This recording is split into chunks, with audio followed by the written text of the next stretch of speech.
अचानक दूर जंगल के गांव पहुंचे बागेश्वर गुरुजी, आदिवासियों से मिले।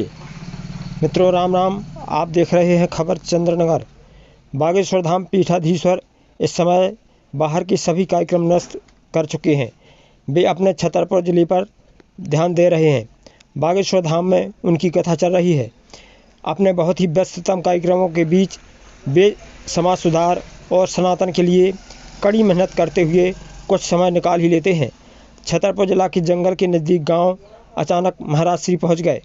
गांव पटोरी में लोग भाव विह्वल हो गए। ग्रामीण अंदाज में उनका स्वागत किया गया। बागेश्वर महाराज जी ने कन्याओं का पूजन किया, उनके पैर छुए, कन्याओं को दुलारा और उनसे पूछा, आपने भोजन किया? देखें तस्वीरें और फिर सुनेंगे उन्होंने गांव वालों से क्या कहा। बोले बागेश्वर धाम सरकार की, बोले बागेश्वर माता की सरकार की, बोले बागेश्वर माता की सरकार की। हम इसीलिए आए हैं, जंगलों में वनों में भारत के संत महात्मा पहुंच नहीं पाते, इसलिए धर्म विरोधी क्या करते हैं, गाड़ियों में किताबें भर भर करके स्कूली बच्चों का दिमाग का ब्रेन वॉश करते हैं। ब्रेन वॉश जानते हो? दिमाग को बदलते हैं।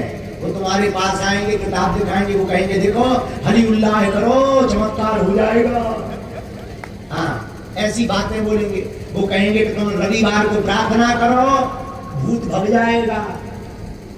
और वो रविवार को तुम्हें बुलाएंगे, तुम्हें बकरियां देंगे, लालच देंगे, पैसा देंगे और धीरे धीरे करके एक परिवार को पहले तोड़ेंगे, फिर एक समाज को तोड़ेंगे, फिर एक गांव को तोड़ेंगे। और वो ऐसी जगहों पर जाते हैं हली उल्लाह वाले, जहां ज्यादा भीड़ नहीं जाती।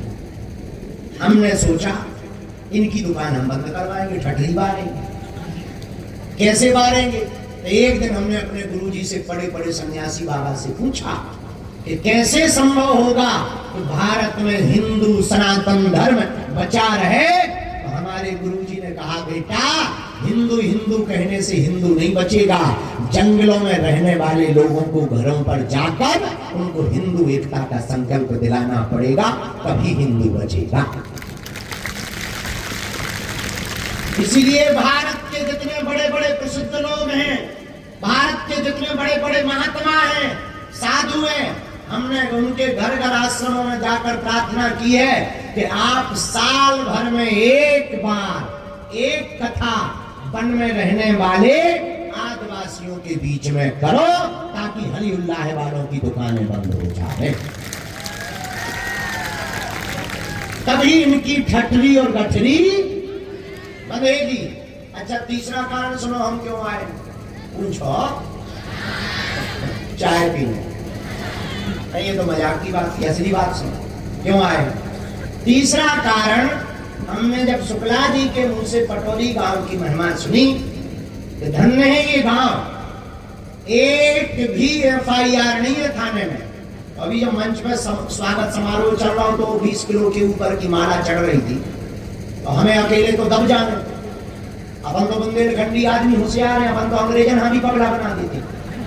हम गए विदेश, अभी कुछ दिन पहले हम गए वहाँ न्यूजीलैंड, वहाँ कुछ अंग्रेज मिलने आए, हमसे बैठ गए, तो वहाँ के ट्रांसलेटर ने कहा कि ये लोग कह रहे हैं कि गुरुजी की स्पीच तो बहुत अच्छी है, पर अगर ये इंग्लिश बोलते तो बहुत गजब आता। हमने कहा इन ठठरी के बड़ों से कहो कि तुम्हें अगर हिंदी आती तो और मजा आता।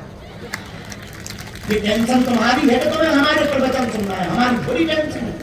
तुम्हें इंग्लिश नहीं है, तुम्हें हिंदी नहीं आती, हमें अंग्रेजी नहीं आती, हिसाब बराबर। अभी वो बोले तुम्हें इंग्लिश ही नहीं आती, हमने तुम्हें कौन सा हिंदी आती?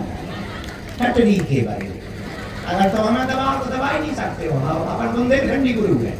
फिर वो बोले वाह ऐसा थोड़ी होता है। हमने कहा कैसे नहीं होता, इनकी जरूरत है, इनको जानना है। हमने 2-4 अंग्रेजों ने दिखाओ चमत्कार, दिस इज वेरी पावरफुल।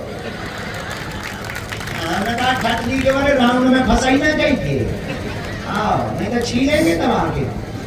जब हम वहां गए, हमारा मजाक बनाया, अंग्रेजी नहीं आती है। हमने कहा अंग्रेजी नहीं आती है तो क्या हुआ, पर हमें हिंदी तो आती है, हम हिंदुस्तानी हैं। तो जो बात बतानी है सुन लो। तो हम क्यों आए?